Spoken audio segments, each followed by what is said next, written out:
The North against South. Brother against brother. The Civil War is the bloodiest in American history. Victory will take far more than brute firepower on the battlefield. Technology, communications, logistics. It's what happens behind the front line that will ultimately decide this battle for America's future.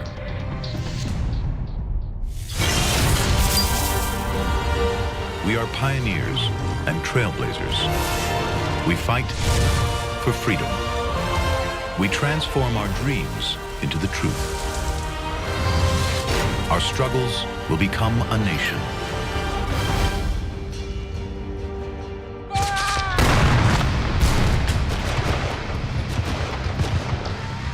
(1862). The Civil War is at its height. North and South locked in a bitter conflict for the future of America.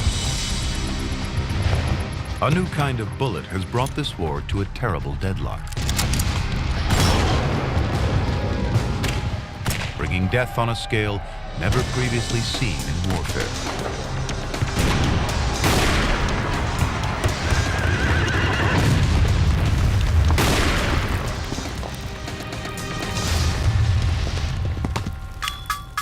Here at a metalworks in Springfield, Illinois, molten lead is beginning its journey to becoming a lethal instrument of destruction. The bullet known as the Mini-Ball. This crude piece of lead is the primary reason for the unprecedented levels of slaughter in this war. Invented in France, just an ounce in weight and half an inch across, one person can cast 3,000 mini-balls an hour. Each one of these simple bullets can rip through a man's body in a fraction of a second. The mini-ball is used by North and South alike. Demand for this killer bullet runs so high that an entire industry springs up, supplying mini-balls to the front line.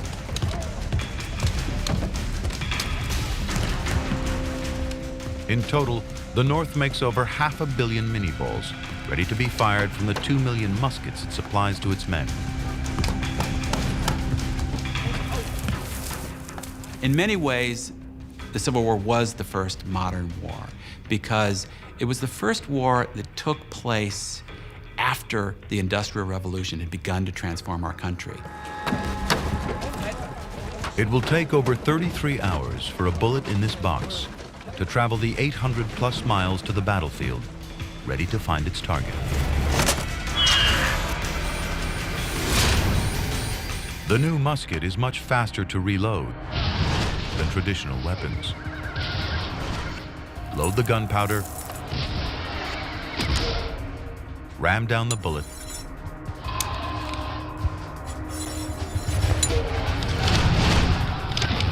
and it's ready to fire.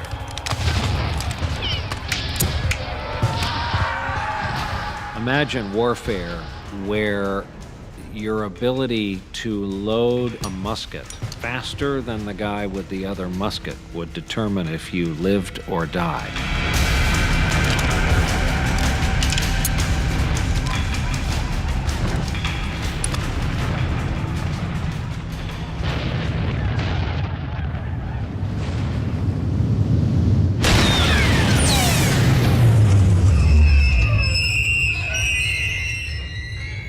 Grooves on the inside of the barrel, rifling, spin the ball toward its target.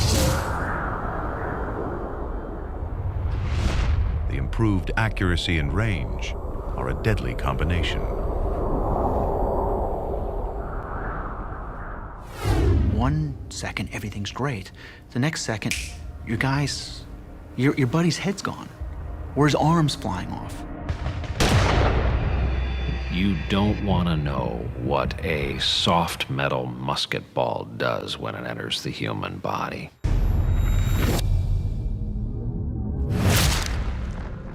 On impact, the bullet flattens out. Bone shatters and splinters.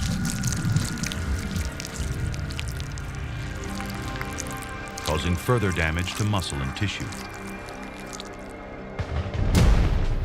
More often than not, the result of a direct hit, death.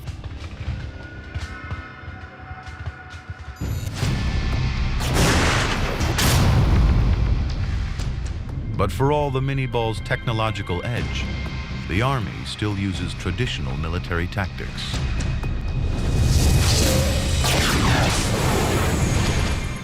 What made it particularly tragic was modern technology meeting much more ancient tactics. So the death rates were truly appalling.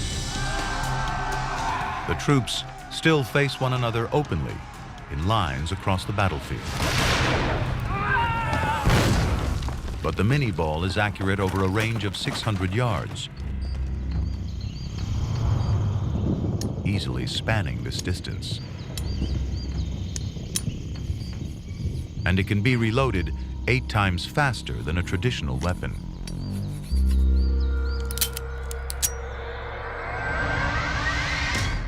The effects are catastrophic.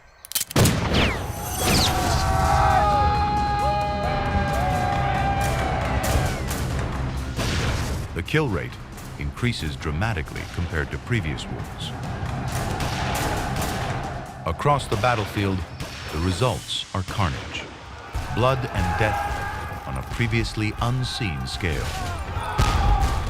They killed each other in droves, in lines, and in piles.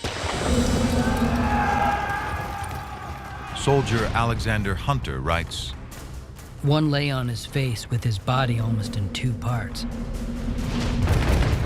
Another was shot just as he was taking aim. One eye was still open while the other was closed, and one arm extended in a position of holding his rifle, which lay beside him on the ground."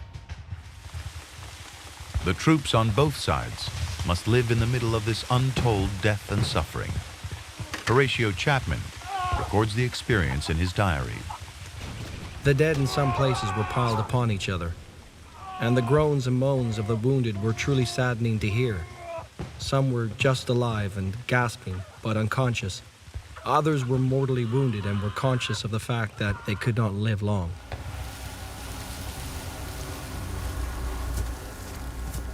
By the time of the North's final victory, over 600,000 men on both sides are dead, some 2% of the entire U.S. population. In current population terms, that's the equivalent of 6 million people.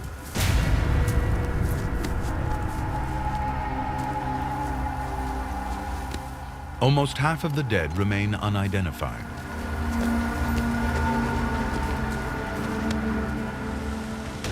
The fear of dying forgotten on the battlefield leads soldiers for the first time to begin pinning their names and units on their uniforms. These crude, early versions of the dog tag will make it possible to identify their bodies after they're killed.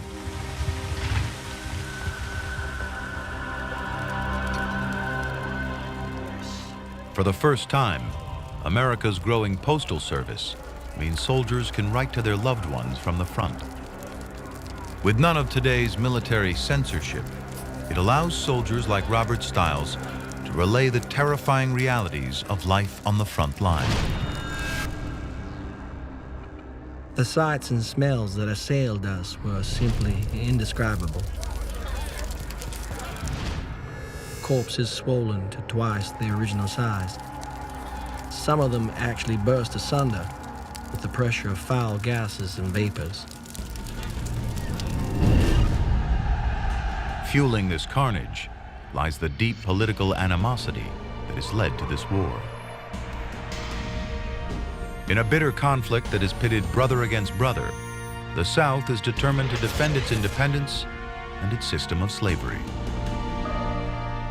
But the North will not allow it to leave the Union of States.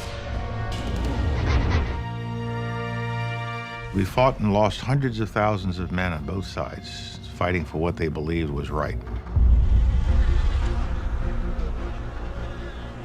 The unholy alliance of new weapons and outdated battle tactics means a body count on an industrial scale. The war is locked in a bloody stalemate. Neither side can land a decisive blow. In this bitter war of attrition, victory will come to the last man standing.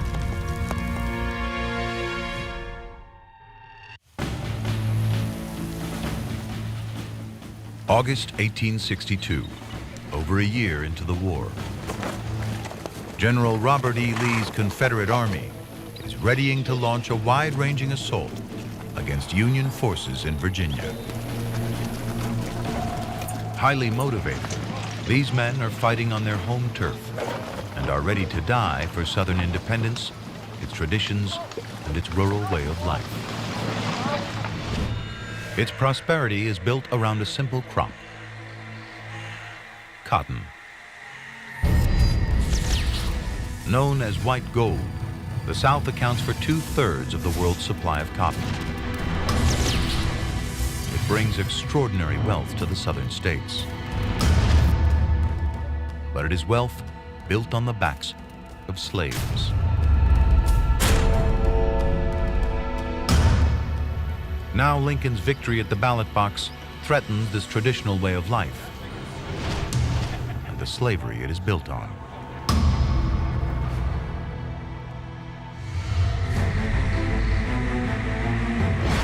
Rather than submit to Northern rule, the South decides to fight. They want a separate nation.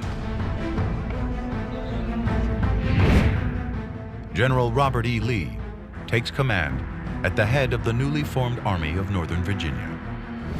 Lee, a brilliant graduate of the elite West Point Academy, is already a veteran of the Mexican War.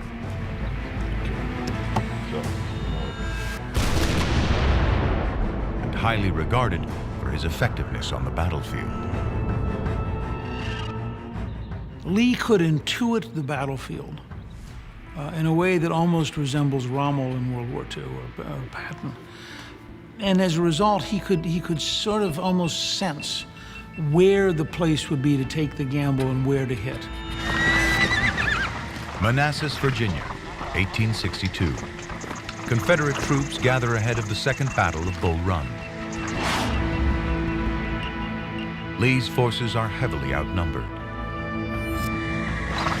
But this Virginia woodland is home territory these volunteer troops know like the back of their hand.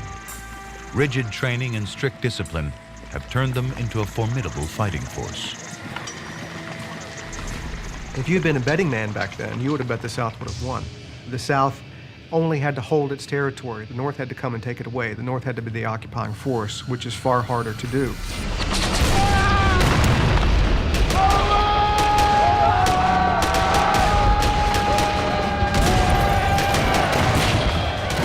At Bull Run, Lee easily demonstrates his force's superiority.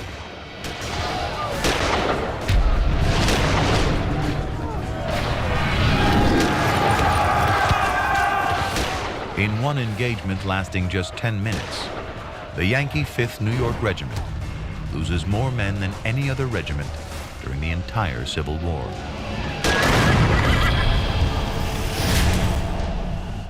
All told, Lee's men kill over 1,700 Union soldiers.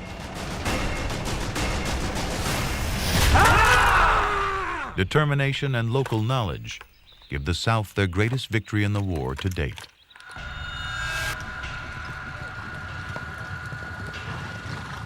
But Lee and his commanders have underestimated the nature of this conflict and of their opponent, President Abraham Lincoln. Because Lincoln is fighting a totally new kind of war, and his Southern adversaries just don't get it.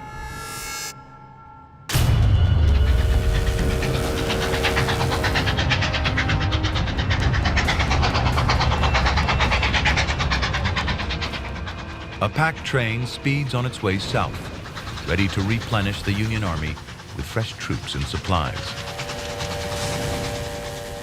Lieutenant George Benedict writes home, we were stowed away in freight cars and started out of the city.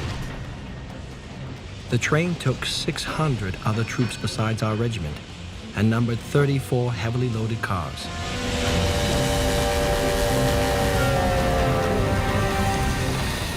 The railroad, one of Lincoln's hidden weapons in this war.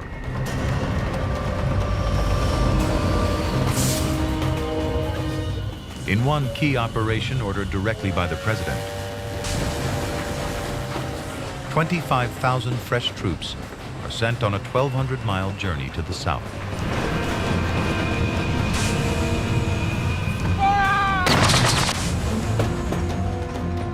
By road, it would take over 2 months.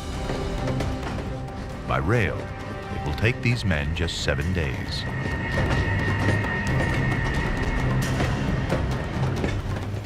Following its introduction in the 1830s, America's rail infrastructure has gradually spread its tentacles across the country. Lincoln realizes it can revolutionize the speed of troop deployments.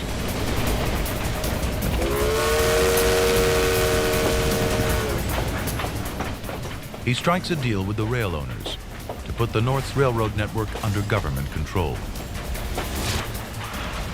It turns the railroad into a weapon of war. Instead of armies being limited to the speed at which they could march, all of a sudden you had armies being able to move to the front by rail, and more importantly, supplies. Supplies and troops pour out of the north towards the battlefront. Some busy lines carry 800 tons of supplies a day, the equivalent of 80 railroad cars. In Lincoln's hands, the 24,000 miles of rail track in the north becomes an arm of his war machine. But the South has a far smaller network, just 9,000 miles at the start of the war, and it remains under private control. In the 4 years the war lasts, the North adds 4,000 miles of new track to its network, against just 400 miles in the South.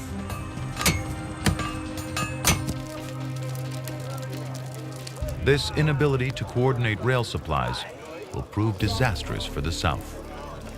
Even though they're just 30 miles from their capital in Richmond, in the winter of 1863, 4 rail links means Southern troops in Virginia starve.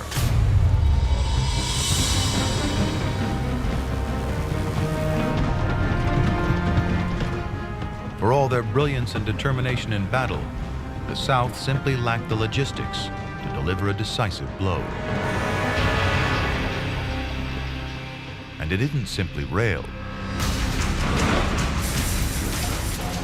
Lincoln realizes that victory depends on mobilizing the entire industrial might of the North behind the war effort. Production of clothing in the North doubles during the conflict. Pitchfork manufacturers start making swords, while the number of patents doubles in the course of the war. Manufacturing, technology, infrastructure, it will change the face of America. For the first time in history, industry is put behind the war effort. An approach to conflict that America will exploit in the First and Second World Wars. It is the beginning of a new, integrated economy that will be the hallmark of the modern age.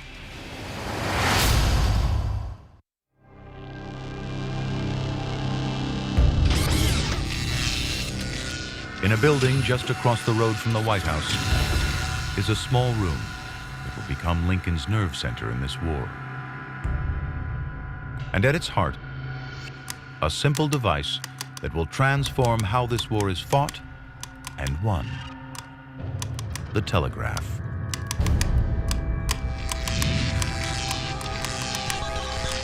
The invention of Morse code in 1844 turns the telegraph into America's first tool of mass communication.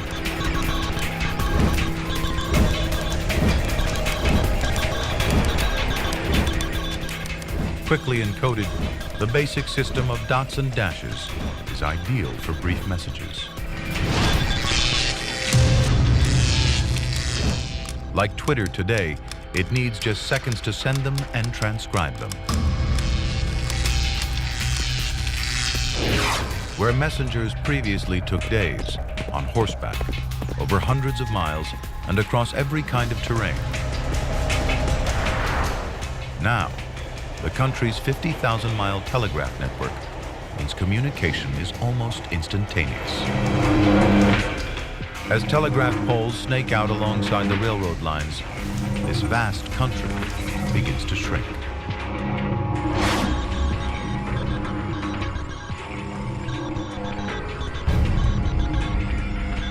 It will transform the nature of this war, as information and decisions can flow backwards and forwards at lightning speed.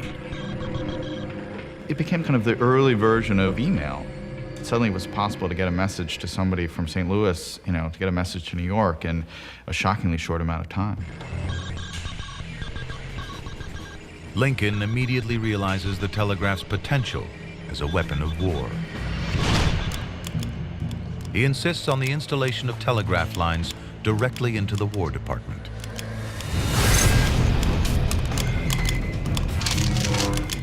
And he quickly acts to place all telegraph facilities in the Union under military control.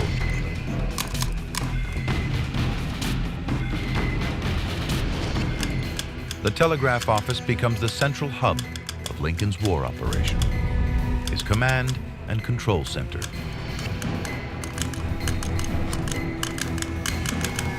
He even takes to sleeping here at busy times. The telegraph office manager, David Homer Bates, describes how Lincoln obsesses over every scrap of news from the front, sometimes reading dispatches word by word as they are deciphered.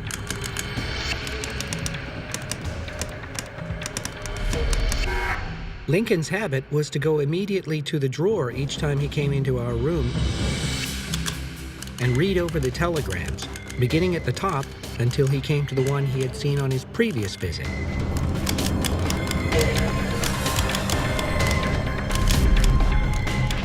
The North's telegraph network spreads its tentacles far and wide, sucking information back to Lincoln and his commanders in Washington. It gives him a vast strategic overview, providing him an unrivaled insight into his commander's tactical thinking. Lincoln himself was able to stay on top of literally hour-by-hour developments in the course of individual battles. That had never happened before. To the irritation of his generals, it even allows him to issue his own direct orders, telling them how to fight. In one campaign, with General Lee's forces threatening Washington, Lincoln responds by telegraphing direct orders to his generals.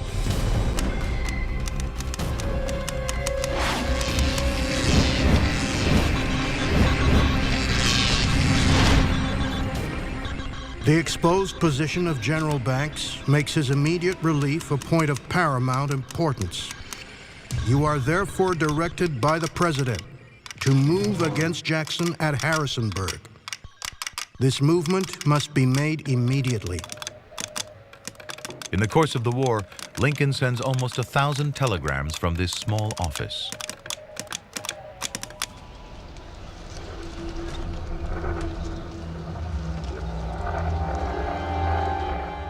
But the South never grasped the potential of the telegraph in creating a centralized command and control system.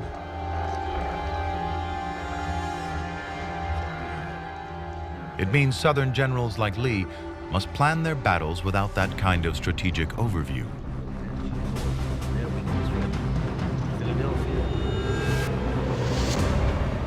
As the war continues, Lincoln brings down the hammer of his war machine.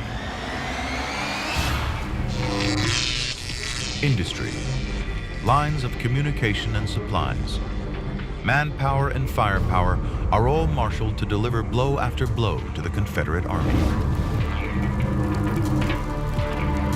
But the South bolstered by the belief in the rightness of its cause, doggedly refuses to give in. As a result, the death toll just keeps rising.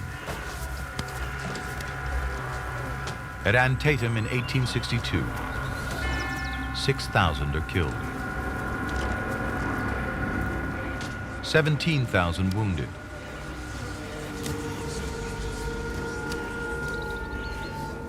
Over 4 times as many as during World War II's D-Day landings. The carnage will trigger a revolution in battlefield medicine.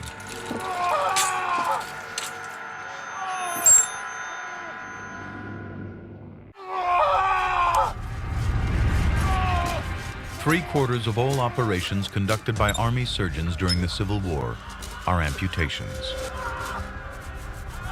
Letters from surgeon William Watson record what these battlefield ERs were like. Day before yesterday, I performed 14 amputations without leaving the table. I do not exaggerate when I say I have performed, at the least calculation, 50 amputations. There are so many severely wounded through the joints. There are so many operations yet to be performed. Surgeon Theodore Diamond describes the hideous wounds left by weapons like the Mini-Ball. The shattering, splintering, and splitting of a long bone by the impact of the Mini-Ball is both remarkable and frightening. An experienced surgeon can hack off a limb in just 10 minutes. Ether and chloroform are used as anesthetics. If a bullet doesn't kill you, then infection can. Gangrene is the greatest killer. Deprived of oxygen, wounds become an ideal breeding ground for Clostridium, a bacteria that releases a poisonous toxin, destroying tissue. Death can follow quickly. Approximately 60,000 amputations are performed during the Civil War, more than in any other war America has fought in. Twice as many soldiers die from infected wounds and disease as on the battlefield.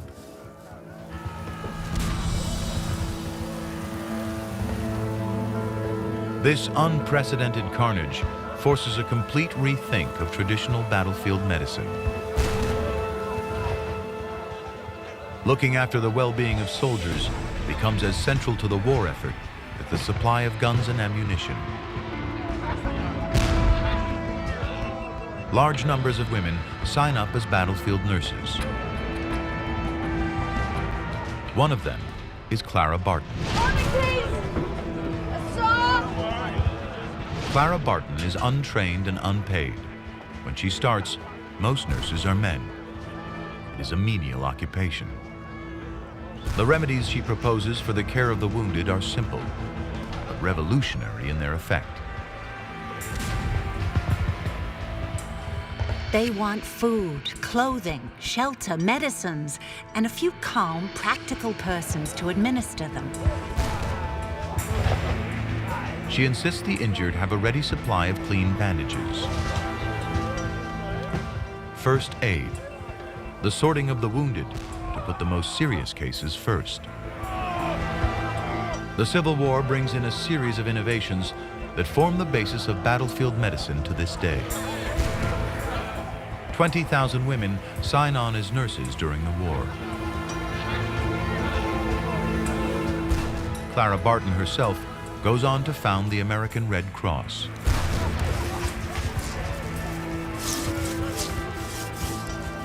Standards of hygiene begin to dramatically improve with the discovery of bromine. This caustic chemical is effective against the bacteria that cause gangrene. As a result, nearly 3/4 of amputees survive surgery, and gangrene becomes rare by the war's end.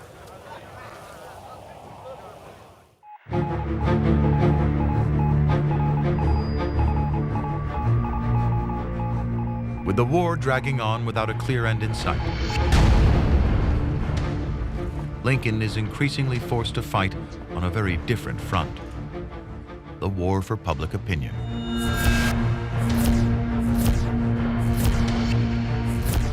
The spread of portable cameras means for the first time, gory images of the battlefield can now reach every home.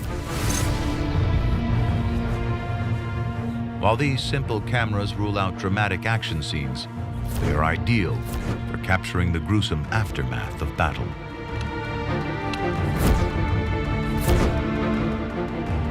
As many as 1,500 photographers flood the battlefield. Their images are sold widely to members of the public for as little as 25 cents.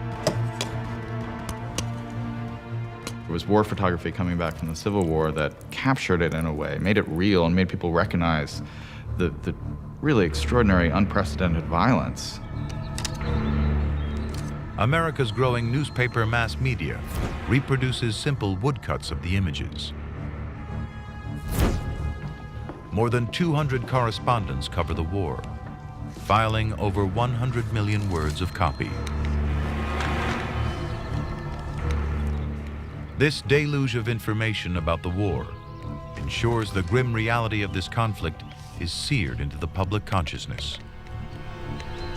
Never again will politicians be able to fight wars without public support. The war means a soldier is 5 times more likely to die than a civilian.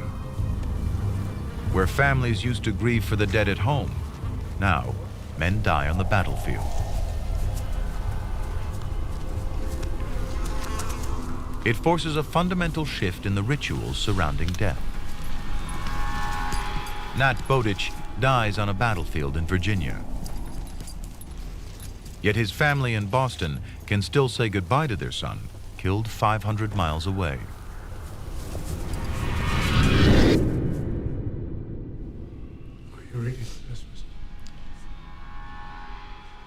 Even though it has taken a week for his body to travel from the battlefield, his father describes how it is free of any signs of decomposition.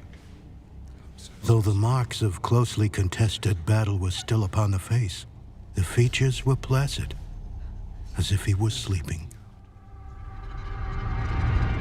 That's because of the new technique known as embalming. Chemicals like arsenic and zinc chloride are injected into the corpse to halt the natural process of decay. The business of death and the preservation of bodies turns undertakers into overnight millionaires.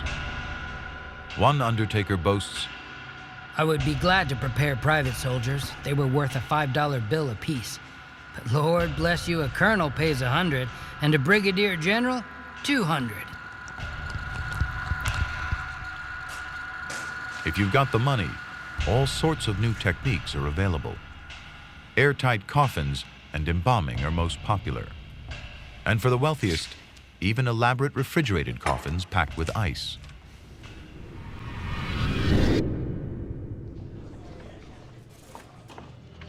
The war drags on.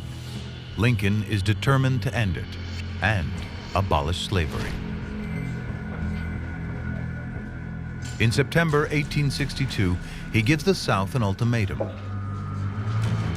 Rejoin the Union. He threatens to forcibly liberate their slaves if they refuse. But the South, having tasted independence, does not want to rejoin a union where slavery would be at risk. They reject the ultimatum.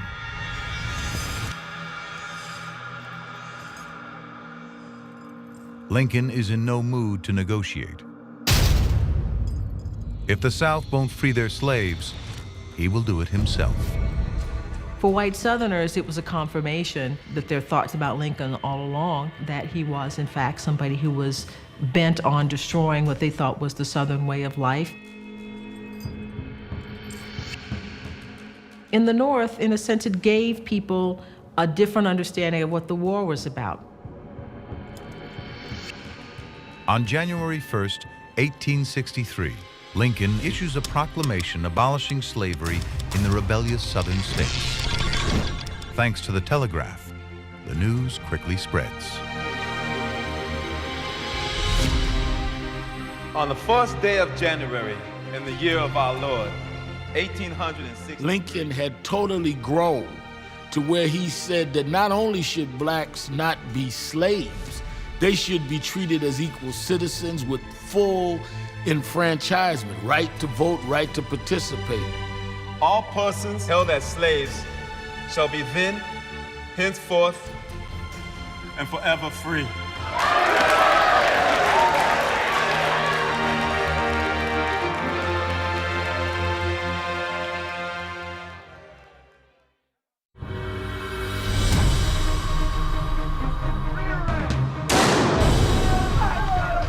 In the wake of Lincoln's emancipation of the slaves, black American soldiers rushed to enlist for the Union.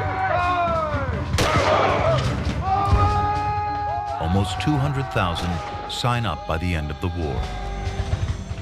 General James Blunt describes their skill as fighters.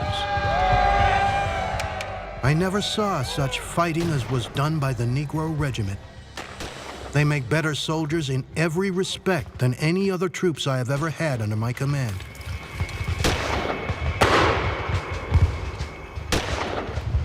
The Emancipation Proclamation changes the dynamics of the war. The Union Army becomes a force for liberation, now fighting to end slavery. They understood that saving the Union would give them some sense of freedom, some sense of dignity. It was the dignity that I'm a soldier. I'm not just a servant, I'm a soldier. I have a uniform, I have stripes. I'm somebody. Lincoln follows the proclamation with his masterstroke. His address in 1863, dedicating America's first national cemetery for soldiers at Gettysburg, is perhaps the single most famous piece of political rhetoric in history. 77 years ago, our fathers brought forth upon this nation, conceived in liberty and dedicated to the proposition that all men are created equal. That we here highly resolve that these dead shall not have died in vain, that this nation under God shall have a new birth of freedom, and that government of the people, by the people, and for the people shall not perish from this earth.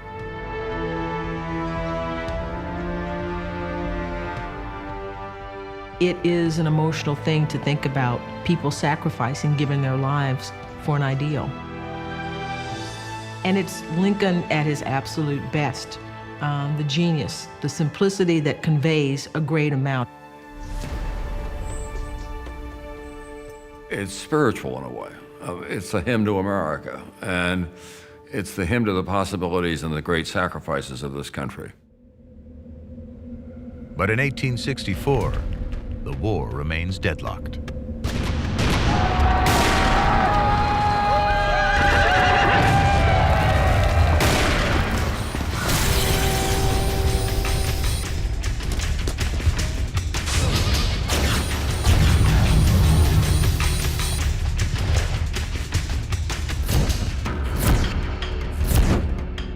With an election looming and a challenge coming from those who want to negotiate a peace with the South, Lincoln knows he needs to land a decisive blow. At some point, somebody gets tired. Somebody blinks. Somebody makes a mistake. And when you're talking about war, that mistake, that's everything. Lincoln puts the North's entire industrial might behind one final push. The man who will lead the charge from Chattanooga to Atlanta, William Sherman. His orders to stop for nothing. I would make this war as severe as possible and show no symptoms of tiring till the South begs for mercy.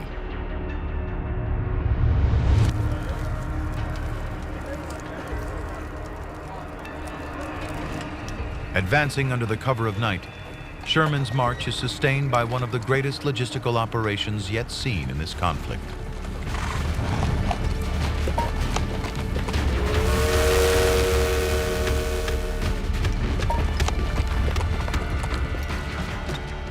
Sherman knows he needs to throw everything he's got at the Confederate Army. While he uses his own supply lines to maximum effect, he destroys those of the South, ripping up their railroad and bending it beyond use.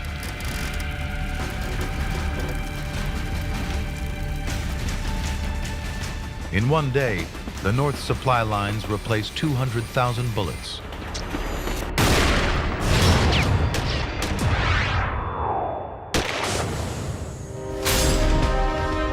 While the South is left scavenging on the battlefield for spent rounds, food, even old boots.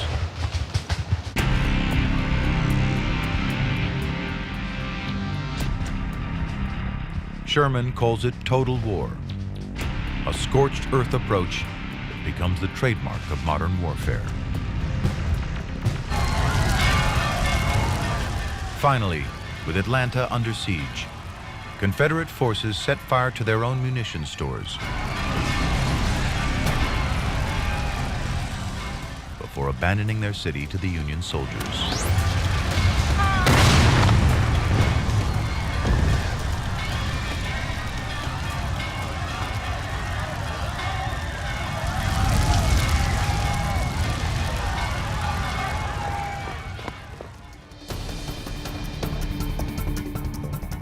Sherman's tactics of total war have won out. His victory helped secure Lincoln's election in the fall.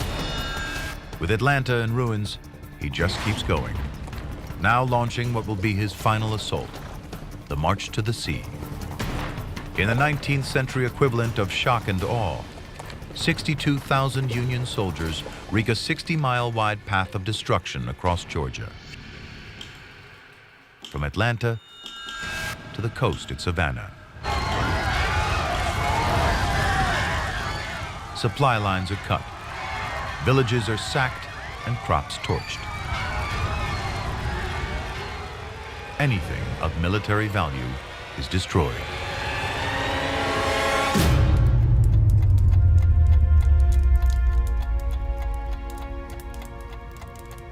Within 6 months, General Lee has tendered the Confederate Army's surrender.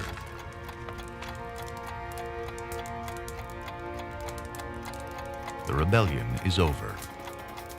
The South will have to submit to the Union and bring an end to slavery.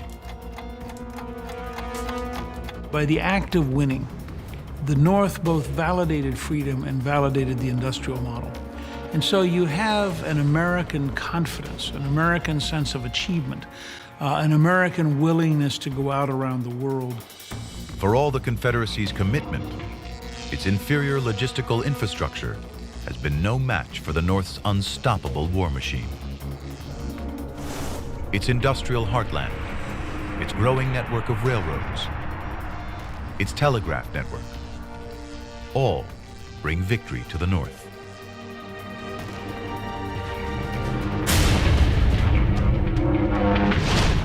Within a week, Lincoln lies dead from an assassin's bullet. But America has pulled back from the brink. The nation is once again united. And out of that unity now grows a modern industrialized economy that will reach right across this great continent.